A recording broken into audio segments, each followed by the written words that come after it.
तो होप आपने सेटअप वगैरह कर लिया होगा अपना VS code and Java JDK वगैरह वगैरह, जो जो मैंने बोला था वो सब आपने कर लिया होगा। अब हम फाइनली स्टार्ट करते हैं with flow charts as well as pseudo codes. क्या है ये फ्लो चार्ट्स, क्या जरूरत पड़ती है हमें इन फ्लो चार्ट्स की? देखो यार, फ्लो चार्ट एक डायग्रामेटिक रिप्रेजेंटेशन होता है जो भी हम प्रॉब्लम को सॉल्व करना चाहते हैं उसका। ओके, जैसे अगर मैंने बोला right draw flow chart to add two numbers, तो उसके लिए हम सिस्टमैटिक वे में बताते हैं कि यार पहले दो नंबर्स लेंगे, पहले स्टार्ट करेंगे, फिर दो नंबर्स लेंगे, फिर उन दो नंबर्स का एडिशन करेंगे, उसको एक थर्ड वेरिएबल में स्टोर करेंगे एंड हमें अपना आउटपुट मिल जाएगा। इस टाइप से हम बताते हैं। तो ये हम बताते हैं with the help of flow chart. बहुत सारे फ्लो चार्ट्स की प्रैक्टिस आपको करवाने वाला हूं, तो चिंता अभी नहीं करनी है। ओके, आयुष, तो सूडो कोड्स क्या होते हैं? सूडो कोड्स बेसिकली ऐसा समझ सकते हो कि हम एक रफ कोड लिखना चाह रहे हैं, हम रफ वे में बताना चाह रहे हैं कि पहले ये करो, उसके बाद ये करो, उसके बाद ये करो, उसके बाद ये करो, अगर ऐसा होता है तो ये करो, अगर वैसा होता है तो वो करो। ओके, वो सब आता है हमारा सूडो कोड्स में। चलो एक आध एग्जांपल देख लेते हैं जल्दी से। अब उसके पहले देख लो कंपोनेंट्स क्या क्या होते हैं फ्लो चार्ट के। अगर हम फ्लो चार्ट बनाना चाहते हैं तो उसके कंपोनेंट्स क्या क्या होते हैं। सबसे पहले हमें बताना पड़ता है एक ओवल शेप में स्टार्ट या स्टार्ट बटन। तो हम स्टार्ट करते हैं तो हमें ऐसे स्टार्ट का बनाना पड़ता है इन ओवल शेप। ओके, अब जो भी हम करना चाह रहे हैं वो जैसे अगर हम इनपुट आउटपुट लेना चाहते हैं तो वो बनता है पैरेललोग्राम में। मान लो मैंने दो इनपुट लिए, दो नंबर्स के, अगर हम ऐड टू नंबर्स का एक कोड लिखना चाह रहे हैं तो मैंने दो नंबर्स के इनपुट लिए। मान लो मैंने दो नंबर्स लिए ए और बी, इन दोनों का मैंने इनपुट लिया। अब इसके बाद हमें क्या करना है, हमें एक दूसरा वेरिएबल लेना है सी, जिसमें हमको स्टोर करना है इसको। तो मैं यहाँ पे रेक्टेंगल में, सॉरी दिस इज रेक्टेंगल, सो मैं यहाँ पे रेक्टेंगल में लिख सकता हूँ कि सी जो है हमारे पास वो आ रहा है ए प्लस बी। लिख सकता हूँ, हाँ बिल्कुल लिख सकते हैं। सी आ गया हमारे पास ए प्लस बी एंड इसका हमें देना है आउटपुट। ओके, इसका हमें देना है आउटपुट। आउटपुट देने के बाद इसको करना है हमें एंड। तो ये हमारा एक बेसिक फ्लो चार्ट बन गया, किसका?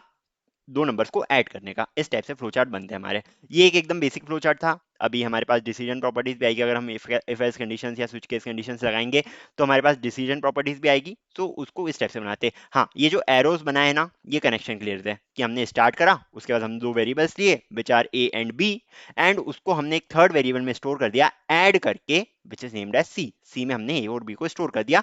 उसके बाद हमें आउटपुट मिल चुका है, अब हम इस चीज को एंड करना चाहेंगे। तो हमारा ये एक बेसिक फ्लो चार्ट होता है। एक क्वेश्चन कर लेते जल्दी, सम ऑफ टू नंबर्स, यही बताया मैंने आपको। क्या करते हैं सम ऑफ टू नंबर्स में, बताओ जल्दी से। सबसे पहले हम करते हैं स्टार्ट। इसका हम एक काम करते हैं, सूडो कोड भी लिखते हैं एज वेल एज इसका फ्लो चार्ट भी बनाते हैं। सो हमने करा इस चीज को स्टार्ट, स्टार्ट को हमने रख दिया ओवल के अंदर। आफ्टर दैट हम जाएंगे नीचे। नीचे हम क्या करेंगे, we need to take two numbers. ठीक है, we need to take two numbers, तो मैंने इसको पैरेललोग्राम फॉर्म में बना दिया है।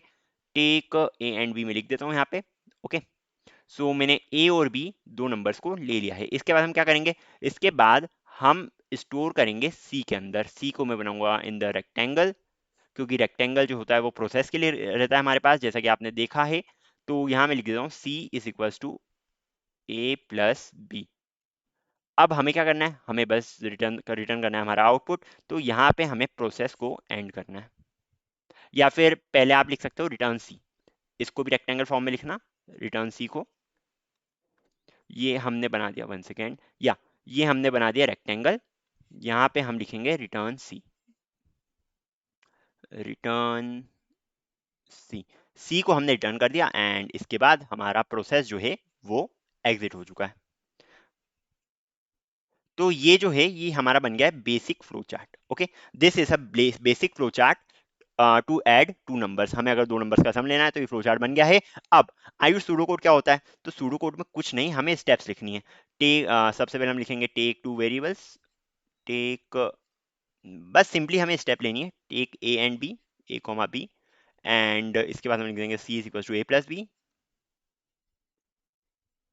एंड इसके बाद हम लिख देंगे रिटर्न, मतलब कि रिटर्न सी। रिटर्न सी लिख देंगे ताकि कि हमें जो चाहिए, हमें आउटपुट सी चाहिए। ओके, समझ में आ गया है? तो बस ये इस टाइप से होता है। क्या ये जरूरी है?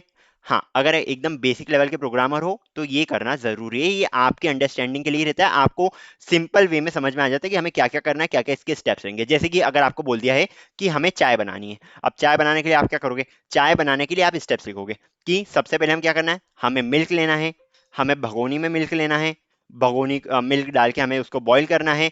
हमें चाय पत्ती डालनी है, जिंजर वगैरह डालना है तो वो डाल सकते हैं हम। उसको उकालना है, चाय को उकालना है। एंड देन हमें क्या करना है, इसको पौर करना है काय में, कप में हम पौर कर देंगे इसको। कप में पौर करके हमें सर्व करना है। हमारी चाय बन चुकी है, हम सर्व करने के लिए तैयार है। इस टाइप से आप जैसे स्टेप्स बताते हो ना, कि पहले ये करो, उसके बाद ये करो, उसके बाद ये करो, उसके बाद ये करो, फाइनली हमें रिजल्ट मिल गया है, बस यही होता है हमारे पास फ्लो चार्ट और सूडो कोड। इससे ज्यादा इसकी रिक्वायरमेंट नहीं है। आपसे कभी नहीं बोला जाएगा कि इसका एक फ्लो चार्ट बना के दिखाओ, इसका एक सूडो कोड बना के दिखाओ। अगर आपको ये याद भी नहीं रहते कि हमें ओवल में स्टार्ट लेना है, हमें इनपुट आउटपुट पैरेललोग्राम में लेना है, प्रोसेस हमें रेक्टेंगल से रिप्रेजेंट करनी है, डिसीजन प्रॉपर्टीज हमें डायमंड के थ्रू शो करनी है, कनेक्शन हमें एरोस के थ्रू करना है, कोई रिक्वायरमेंट नहीं है, कोई रिक्वायरमेंट नहीं है।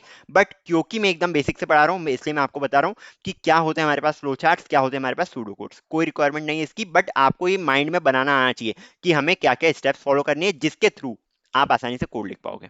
ओके, अगर इतना आ गया, आप आसानी से इसको ही कन्वर्ट कर सकते हो एक पर्टिकुलर कोड में, जो भी आपको चाहिएगा।